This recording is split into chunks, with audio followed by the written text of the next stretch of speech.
ONPASSIVE Milo show is here today. You don't want to miss a single word they say. Bringing you founders from a near and far. Listen as they tell you now just who they are. Listen to their stories and how they tell. In just 30 minutes how they're doing well. Telling us what it's all about today. And how they're loving that ONPASSIVE way. ONPASSIVE. It's a here today ONPASSIVE. There's just no better way. Listen to the ONPASSIVE Milo show, so then you can be the very first to know. ONPASSIVE, it's a here today. ONPASSIVE Milo show is coming your way. ONPASSIVE Milo. Oh yeah. Let's take it away. Hey guys, I am so excited today. I have a special guest coming to the show. I don't think any of you's heard of them before because they just come into ONPASSIVE. I signed them up to come into ONPASSIVE, told them about ONPASSIVE, and I'm so thrilled about what they're going to do and the project that we would like to talk about today. So with no further ado, I'd like to welcome you to Bryan N Donita Melton. Come on down to the stage. All right. Hey, Bryan and Donita, how are you guys doing? It's so excited to be here today with you. It's good. Man, how are you doing, Milo? Man, I'm doing good. Hey, Bryan and Donita, tell us a little about your family. Where were you born? What's your family? How many siblings you have, mom and dad and stuff? Give us a little background on you. Well, I am an only child. I grew up in Northwest Alabama. My mom and dad and I love music, just a tight family, but no siblings, and from a small family all around. So Alabama girl right here. Yeah. All right. I have one brother, Anthony, and I was born and raised in Clarksdale, Mississippi, and raised in Crenshaw, Mississippi. Most of my family, I got a pretty good sized family, but one brother, but dad and mom, and man, just an old country boy out of Mississippi. So, Bryan and Donita, tell us a little about your hobbies. Well, I love to cook. My friends call me the cheesecake queen. Oh, she loves to cook. Because I try different Woo! kinds of cheesecakes and come up with my own recipes. What? So, yeah. So I love cheesecakes. I love to cook. I love to experiment in the kitchen. I played piano since I was 9 years old. Oh, yeah. Oh, And I love music. love to read. And since Bryan and I are together now, since I love music so much, we love to sing karaoke together. Oh man, then that's where we met. Yes. That is where we met. It was awesome. Yes, it was. All right, go ahead, Bryan. Myself, hey, look, I like tinkering and I like building stuff. And that's why I thank God gave me my own construction business. Me and my wife work together. So that's kind of a hobby plus working. I always like doing something with my hands, building something, making something better. Amen. I also love playing guitar and singing. And man, that is my passion. I do praise and worship, and I'll do praise and worship right here at the bed with my wife sitting there. So I love it. And that's my hobbies. I love it. Awesome. Well, we had a little bit of technical difficulties at the beginning, but it's good to have you on. We couldn't get the background to work, but hey, that's all right. We're just gonna go with it. And listen, hey, I love what you said, and of course, music is dear to my heart. I love music stuff. Bryan, tell me a little about yours and Donita's story. You shared a little bit of it with me. It touched my heart. I would like to hear you share that with us. I prayed for this woman by a first name basis for 2 years. A lot of people don't know this, but we've been together 7, going on 7.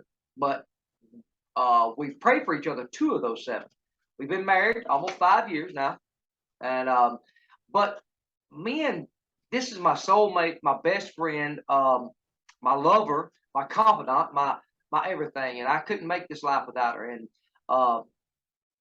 where I was at, and I think I'll tell you later where I was at when I met or heard about this woman, but me and Donita met through circumstances of only God could do. A friend of hers come into a place where I was at, and she was preaching and doing ministry. And she told me, hey, I need you to pray for Donita. And I said, okay. That's all I heard, Donita. 2 years I prayed for this woman, not knowing her face, where she lived, where she's from, what color hair she had, much less color skin. It didn't matter. So I prayed for her for 2 years, and about around September or October, something was laid in my spirit real heavy and hard, and I got praying for her that night. And the next night, her friend that I knew that told me her name come in and said, and when she come in the door, just something laid on my heart. I said, "Hey, have you heard anything about Donita?" She said, "No, I haven't talked to her in a couple of days." And I said, "Well, I just want you to know, I need you to tell her that that something's telling me to tell her that, hey, everything's going to be fine and everything's going to work out. Don't do what you're going to do." And she went back, and I'm going to let Donita tell the rest of it. How about that? That sounds good. I had been dealing with depression and oppression, and at the time I was teaching school, I had pretty much just, I guess, given up on myself, on life, was depressed. And I would get in my car every morning to go to school, and I would pray for Bryan. And I just got to where I could do anything but squall my eyes out. And I'm like, okay, God, I ask you for compassion, but why am I doing this? Why am I crying? It's not like me to cry. And every time I would mention his name, I would cry. And I just kept battling the depression, the bad relationship I was in.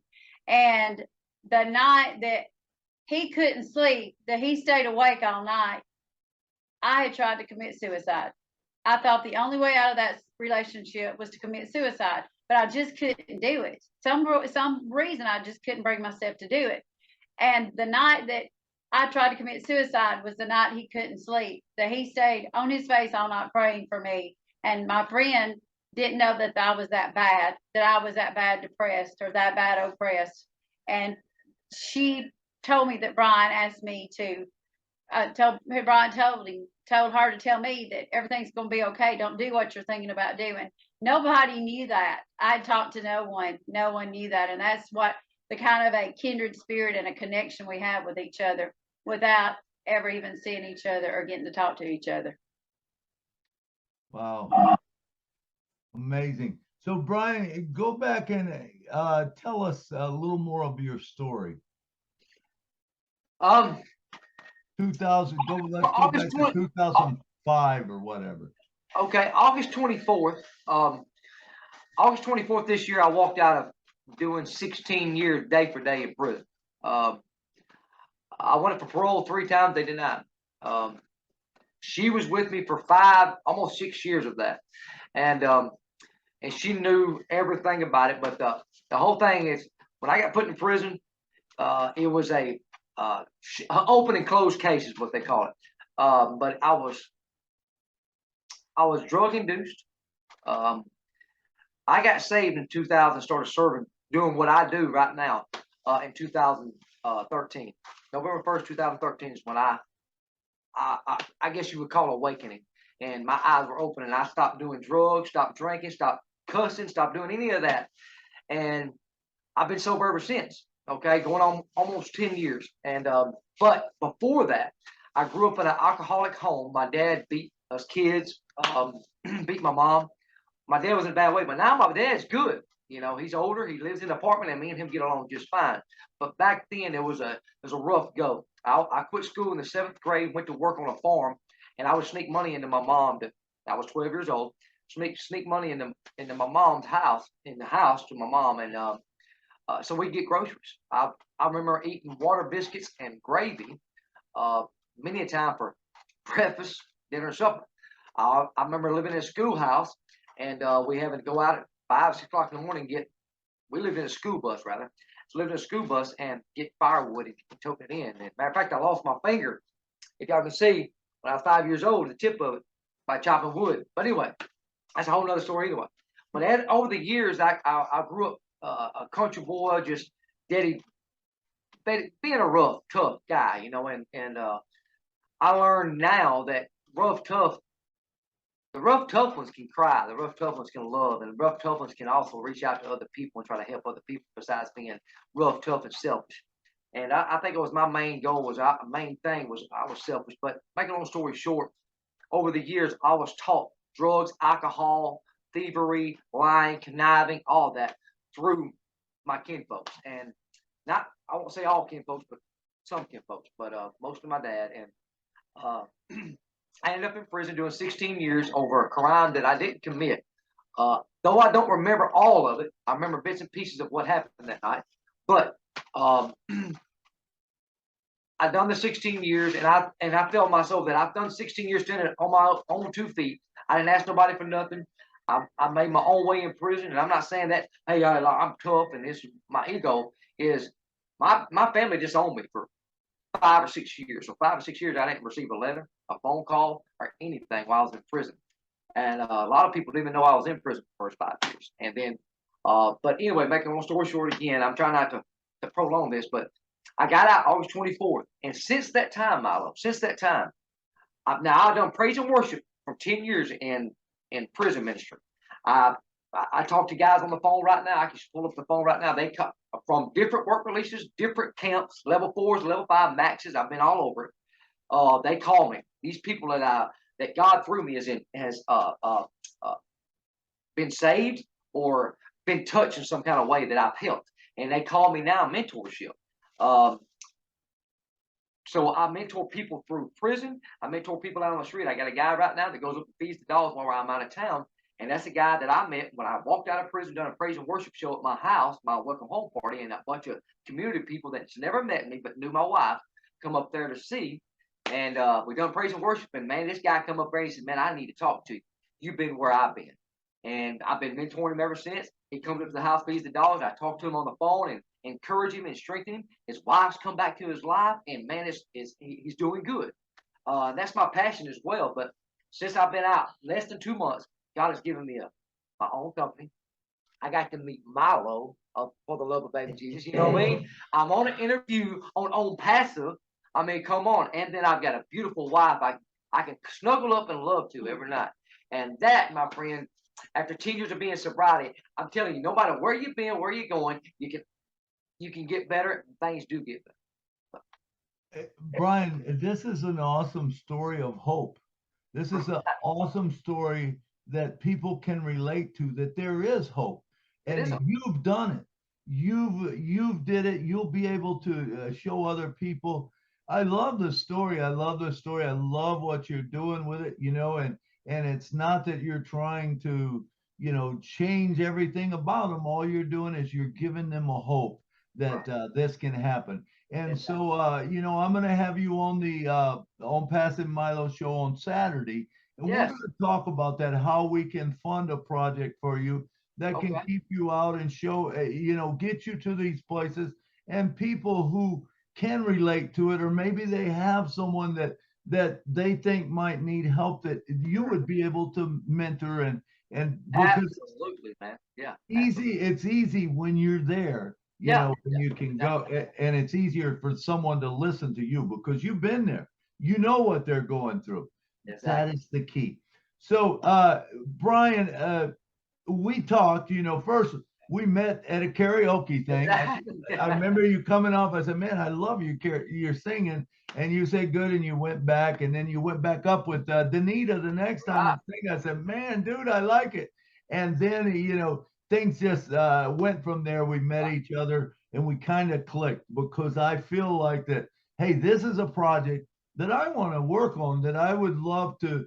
That's not my thing per se. I don't want to go out and do that kind of stuff, but I do want to support someone that is their passion. Yeah. Okay, so that's where we're at. So now, why ONPASSIVE? ONPASSIVE, I really hadn't heard about it until you introduced us to it. But knowing that it's a platform where so many people can be reached, not only locally, but internationally, is amazing, because there are people hurting all over the world that needs to know that someone cares, that someone loves them, that they have an ear that they can bend, a shoulder they can lean on, somebody that has been there, that has experienced something they're going through. Everyone can battle depression. Everyone can battle oppression.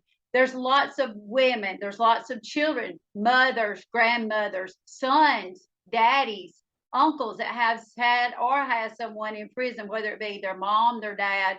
And I have a passion for being able to take someone and say, listen, I know how it feels to have someone in your life that's not in your life, that's not with you physically, but how you can support them and love them through it and be there for them emotionally and mentally and love them through it and be an encouragement. And I know how it feels to miss someone, and what better way than on passive to get it out there to the world and say, hey, there's a way, and we can help you get through whatever you're going through. Everybody needs a voice. And guess what, Milo? Thank you. You gave us a voice. Yes. All passive gave us a voice. Absolutely, Bryan. And really honestly, that's what ONPASSIVE is. It is a platform that it doesn't matter your religion, it doesn't matter, there's no political thing in it. It's just us loving another person, and that's what ONPASSIVE is about. Now, I know you guys are new to ONPASSIVE, so you don't even know. Even myself, I've been in it 4 years, and Ash says I know less than 5%. This is the most amazing thing I've ever seen in my life. I tell you that this is so amazing. This will change people's lives, like yours, and people that you're going to be involved with. It will change their lives and stuff. And so it's going to be fun to watch you guys develop. And I know it's going to go well for you because I see that zeal in you and that passion in you. And I think as I know a couple other people that I know one in particular, Noah. I met him, and he loved prison ministry, and he would go to do the prison ministry, and he was helping the guys, and he passed on during the time, in the last year or so. And I love Noah, but I know his heart is still there. And his wife's heart is still there for doing it. And Clara, I'm sure she'll watch this show, and she'll be thrilled to know that someone's picking up the torch and stuff. But tell me a little more about what you plan to do, Bryan. My plan is to, whatever door opens up for me as far as prison ministry or any of that to that nature, I'm going to step through. And my passion really is to bring hope and bring peace and bring happiness and joy to somebody's life, knowing just because you're down, you're not always going to be there. Just because you're hurting don't mean it's always going to be hurt. We go through things in life, and we need somebody sometimes to just look at us and say, hey, it's all going to be just fine. And to be able to trust that it is that. And the only way you can trust somebody by somebody saying that is if he's been where you're at right now. We don't want to listen to a lot of people. I mean, if my truck had a flat tire, I wouldn't take it to a carpenter's house and say, hey, I got a flat tire. I'd take it to the tire shop. I need somebody that knows what they're talking about. So if we're at a place in our life, you want somebody that's been in that place to be able to do it. All right, if he says it is what it is. I've been in the lowest of low, and my wife has been there with me. And just to let anybody know, it's all going to be all right. Smile, because it always get worse. But for sure, and for certain, it always is going to get better. And but that's my passion. It's just to uplift, encourage, and exhort. That's my passion. Well, I agree with you on your passion and how you say that, because it is so true. I mean, sometimes when we go through things in life, it's not about as much what we're going through, right, as the attitude that we got while we're going through. Exactly. Now, if you can change that attitude by people who's been there before and say, hey, it's going to be all right, and things are going to be all right. I know that right now there's a lot of people in the world just hurting, and prices are going up, and food's going up, and I think to myself, I go to the grocery store and I think, man, what are the single moms doing? Wow, what are the older people doing? Well, I guess I'm one of the older, but I've been very blessed in my life. But what if I didn't? What if I wasn't blessed? What if I was down to my last dollar, and and prices are just outrageous, and I wouldn't be wanting to raise children right now. I'm just going to be honest with you, because it would be so hard with Yeah. the mess that we have going on, you know, in the world, and with prices and everything else. And it's good to know that there is hope out there. Exactly, it is. And staying on passion, I want to play some music. Music moves people where nothing else does, and we know that. I mean, you can listen to a Leonard Skinner song, and I guarantee all three of us can picture where we was at the moment we was at when we listened to "Sweet Home Alabama," or So music moves people and puts you in a mind frame, if you will, also to a better time, a better place. And my passion is music, so is my wife. And my wife can play music like no other business, and she sings background for me. And we have done some few praise and worship shows, and it has been phenomenal. So we want to do more of that, and we want to do that. That's our passion. And God's gonna see fit to the finances and to the equipment that we need, and we know that. And we're just waiting on the door to open. We're gonna step through. That's our passion as well. So All right.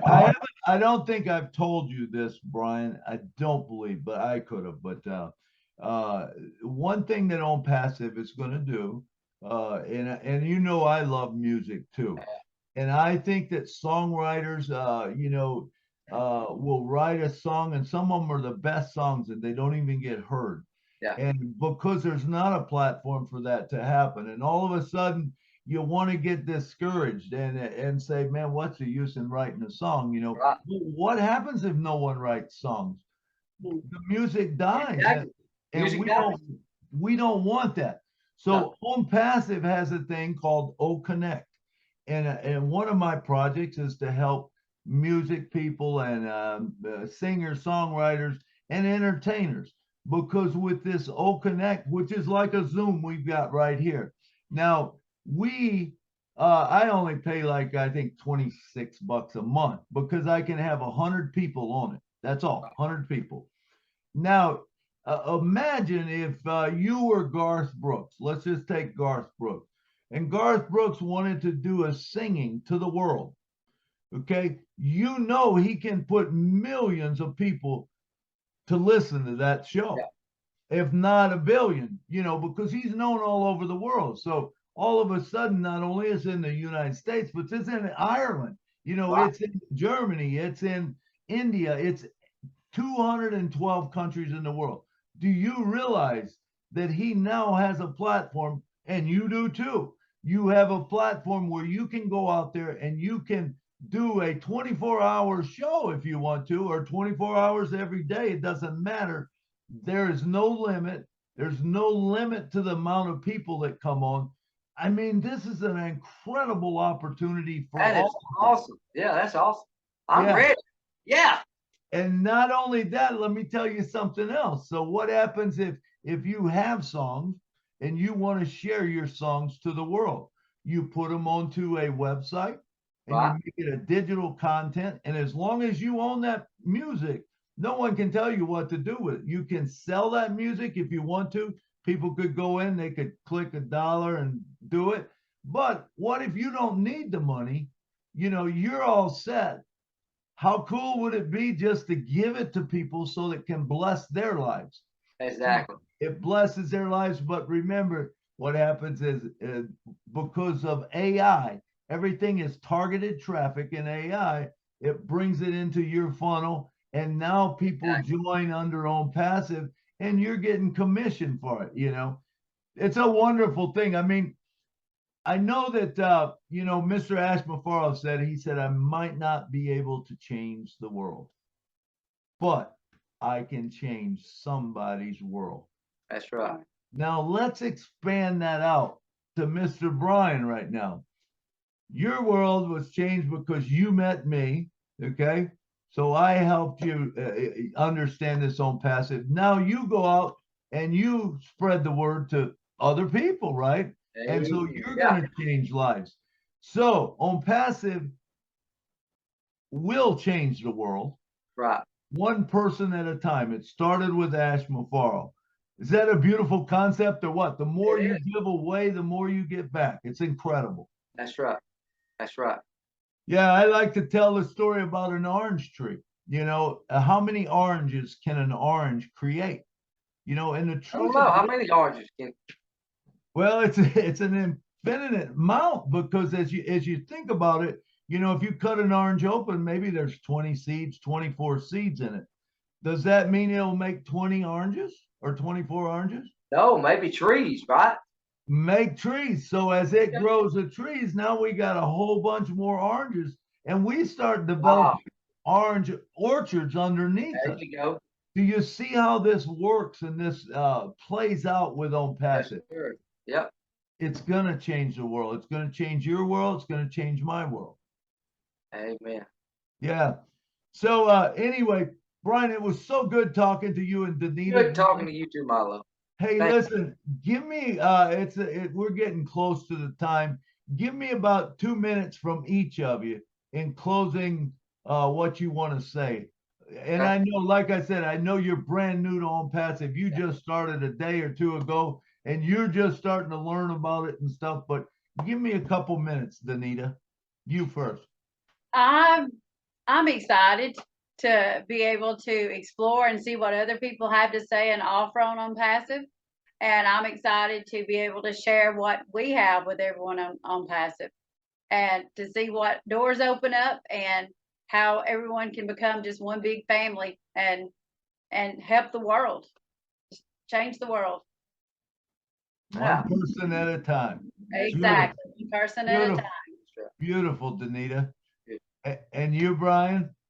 I gotta concur with my babe, with my wife, but I can't wait to hear some other people's stories, because I'm not the only one. I don't single myself out, and I'm not egotistical to say, hey, listen to me. Sharing stories. I've met so many people that's got great stories and great comeback stories, if you will, some great miracle working stories. And I'm not the only one. So I can't wait to hear some more of these stories, but I can't wait for us, these stories, to work together to help somebody else. See, and that's the beautiful thing about ONPASSIVE, and I'm excited, man. I really am. I am. Absolutely. The ONPASSIVE way is that we all share together That's and right. we build this thing together. And I like to say a lot of times, you know, it's like a rope. If you just have one strand, that rope's not very strong. That's right. But when you wrap more and more and more and in with it, man, you got ropes that hold up bridges, that holds up things all around the world, you know, because they're wrapped, they're big, and you can't just break it. It doesn't break it that easy when you got that many people. And right now, you know, we're at 1.44 million or so. But when it launches in, you know, November 20th or whatever, we expect anywhere from 10,000 to 1 million people a day coming in. Right. Great. Can you imagine how that's going to change the world? Oh I know my there God. will be. I know there will be a lot of others that have Amazing. your thought, right? Amazing. That have my thoughts, you know, and I on my show on Saturdays, and you're going to be on Saturdays. I'm taking like 15 projects with me that I feel like I want to support, and I'm going to take those around the world, and I'll drive around. I'll start traveling here soon, and just introducing these projects to the different people in the world. And if you get a chance, look at the projects. They're wonderful projects, you know. And but it's been great, man, and it has been so great having you tonight. And I'll see you on Saturday. You bet. You bet. I'll be there. All right. Thank you, Bryan and Donita. You guys were wonderful tonight. I appreciate everything you said, everything you did. And it is time to go. So good night from Nashville. Well, good night from Detroit, Alabama. All right. We will see you guys later. Thank you so much for coming to the ONPASSIVE Milo show on October 19th, 2022. Our guest was Bryan N Donita Melton. We're so happy to have them. Thank you so much for coming. We'll see you guys all later. Good night.